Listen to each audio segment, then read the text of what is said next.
In a dramatic showdown, FBI Director Kash Patel found himself at odds with skeptical Democratic senators during a heated Senate oversight hearing on Tuesday. This event marked a significant moment for Patel, who faced accusations of politicizing the FBI, the nation's leading federal law enforcement agency, and allegedly seeking revenge against those perceived as adversaries of former President Donald Trump. This Senate Judiciary Committee hearing was not just another routine meeting. It was Patel's first opportunity to defend his controversial record amidst growing concerns about political violence in the United States.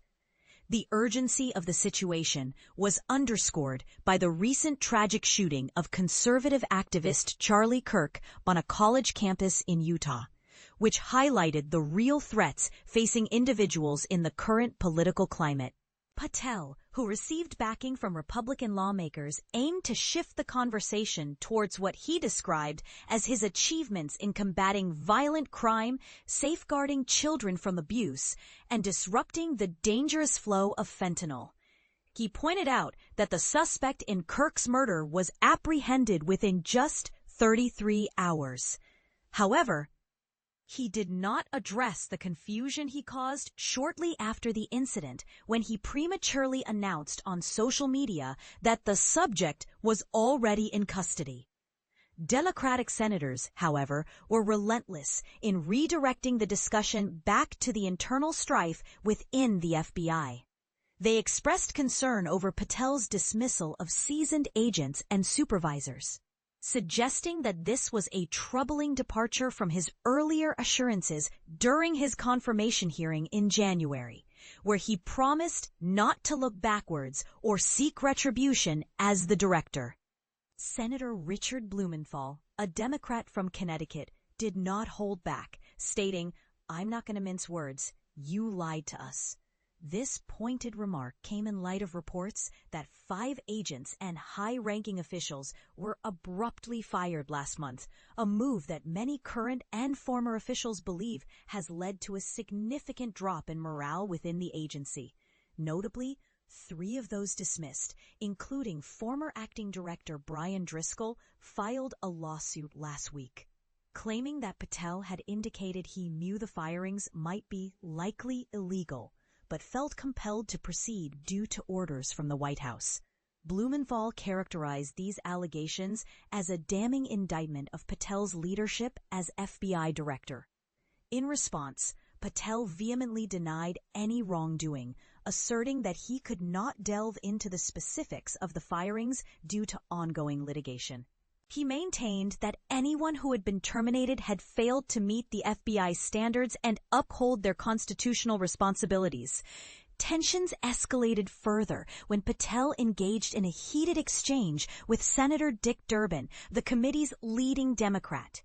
Durbin challenged Patel on an unverified theory proposed by Deputy Director Dan Bongino, which suggested that the placement of pipe bombs on a Washington street prior to the January 6, 2021 Capitol riot was an inside job. Patel expressed his frustration, stating, "I find it disgusting that anyone would dismiss our 31 years of combined experience now leading the FBI, delivering historic results and at unprecedented speeds for the American people." The FBI director also faced scrutiny regarding allegations of retaliatory actions against those perceived as opponents of Trump. Senator Sheldon Whitehouse estimated that Patel had already taken adverse actions against approximately 20 individuals from a list of around 60 people he identified in his 2023 book, Government Gangsters, which he described as an enemies list.